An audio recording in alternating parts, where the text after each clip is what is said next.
Hey everybody, so we're going to be talking about evaluating functions today.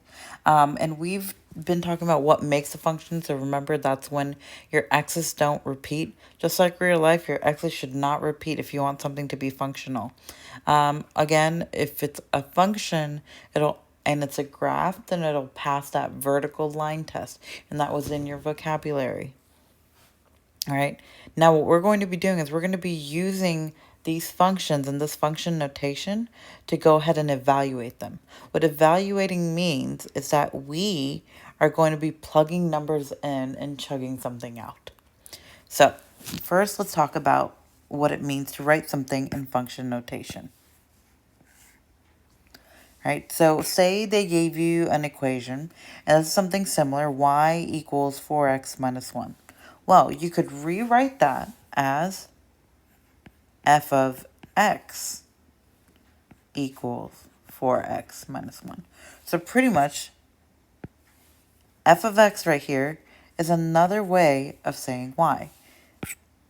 You could also have g of x, h of x, k of x, r of x. Pretty much, the list keeps going forward. If you have a constant before it, you can pretty much say blank of x. And notice I'm not saying fx.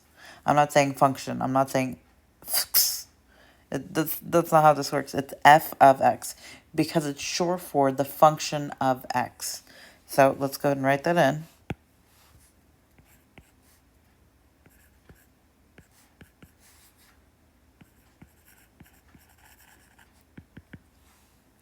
Right? And that's because f of x is the output. Don't forget, Dr. Idiot tells us that output is another way of saying y values, and that x is the input. So pretty much think of a function like a machine that takes an x value and produces a y value, right? The x value is called the independent variable. And that's, well, because you picked it. Right?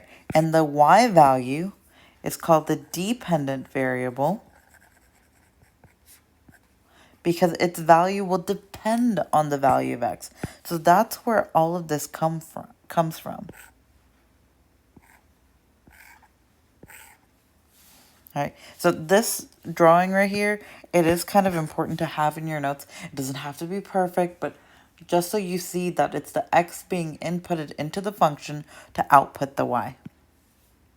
All right, now function notation is especially useful for finding a value in the range that corresponds to a certain domain value.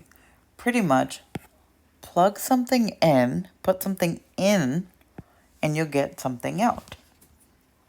And all you're going to be doing is right here. It says if f of x is equal to 4x minus 1, find f of negative 7.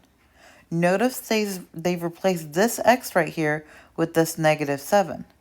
So you're going to end up replacing everywhere right here. Oops, let me use a highlighter for y'all. Everywhere there's an x here, you're going to replace it with this negative 7 in there. So let's rewrite it. We're going to get f of negative 7 equals 4 times that negative 7 minus 1. So the entire function stays the same right here. But what's happening is you're trying to find what that function equals when your x is negative 7. That's what this f of negative 7 means, when x is negative 7. And when we use PEMDAS, we do 4 times negative 7, which is negative 28 minus 1. All right, well, that gets us a negative 29. So you could write your answer two different ways. You could write that f of negative 7 is equal to negative 29. And this would be one way you could write your answer. Another way that you could see it is that x equals negative 7, right? So write it as a coordinate pair. And then your y value, your output for that was a negative 29. Oops, sorry guys, I ran out of room. And you would write that as a coordinate pair. And this could also be how you could see your answer. All right, so let's try some different problems. And we're going to do a little bit more of the evaluating. So for examples A, B, and C, we're going to be using these two functions. We've got f of x and we've got g of x. All right, so A is asking us for f of 4, which means you're asking for the value of the function when x is equal to 4. All right, well, first step is you're going to write the original function, which is f of x is equal to 8 minus 3x. And now we have to find, oops, there we go, when x is equal to 4, right? So this x right here, both of these, all of these are going to get replaced with the 4. So pretty much f of 4 is equal to 8 minus 3 times 4, in case if you can't read that up there. Well, 3 times 4, that's going to be a 12. So you get 8 minus 12, and then you get negative 4. So f of 4 is equal to negative 4, and that would be your answer. Now, you'll notice, look at letter B, f of 4 plus 9. So I could give you a problem where you have to find it, and then I'm going to have you add or subtract or do other things to it. So right here, it's f of 4, which we already know is negative 4, plus 9. Well, that's going to be 5. Now, I've got one more for you.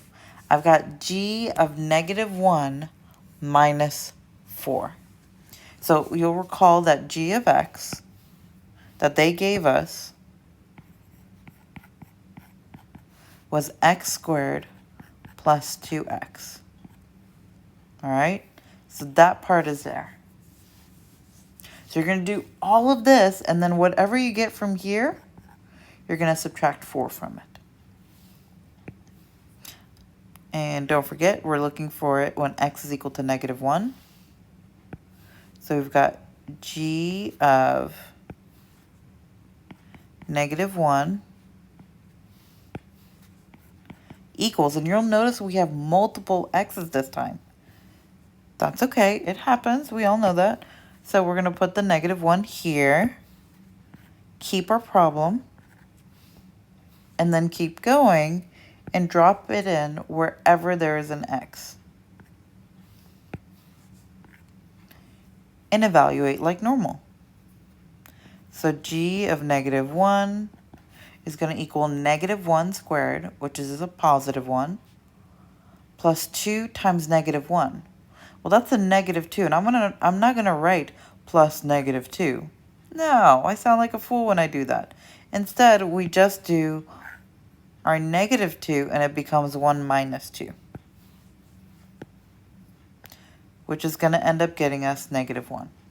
And we're not done, because remember our problem, it said g of negative 1 minus 4. Well, now that I know that g of negative 1 is negative 1, which that is a crazy coincidence right there, you're going to do negative 1 minus 4. And that's going to get you negative 5. And that would be your answer. Now, this is how you would do it algebraically if they gave you the function and that's it. If they don't give you a function, say they only gave you a graph. Now, I know those of you writing it at home and you're just doing this on notebook paper, you can do a sketch of this if you'd like. And we are going to be making some points because sometimes you're just going to get a random graph and they're going to be like, well, tell me what f of negative 4 is. Well, you're going to find when x is equal to negative 4. So 1, 2, 3, 4. And find it on that function. Well, it's at y equals 2. It's at negative 4, 2 right here. Which means our answer is 2. And yes, it's really that easy. So f of 0 is when x equals 0. And hey, your y is equal to 0 as well. Done. F of 3, that's going to be when x equals 3. So 1, 2, 3. And I'm looking at it, and this one's kind of like in between. So we can kind of estimate and say approximately. That's what those two squiggly equal signs mean right there.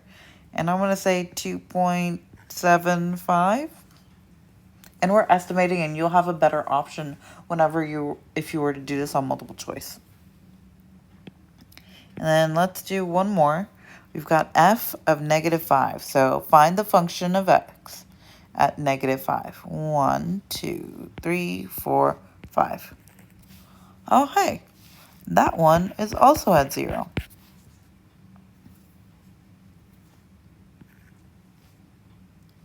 You're done. But sometimes they can ask you for the reverse. So look right here. It says x when your f of x is equal to 2, which means when your output right here, your y is equal to 2. Remember, f of x is just another way of saying y. So when is your y equal to 2? Let's go up. 1, 2, and I'm going to draw a line going right across. And you'll notice it intersects at 2 different points. When x is equal to negative 4 here, which we already knew, by the way, from C. And then when I would say that's negative, let's do negative 0.75.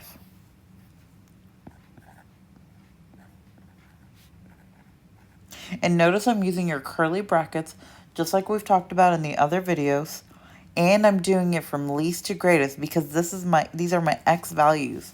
In other words, my domain, my independent values, and my inputs that are creating this output of 2. So let's try another one right here. We've got x when f of x equals 0. So we're going to find out when our f of x equals 0. So when our y is equal to 0. And it looks like, hey, we have 2 intersections for this one too. We've got negative 5 and 0. Which, by the way, again, we knew that because we'd already done letters D and F. You won't always have multiple numbers as your output and your input, but it's nice to see that and be able to have that experience. Thanks again for watching.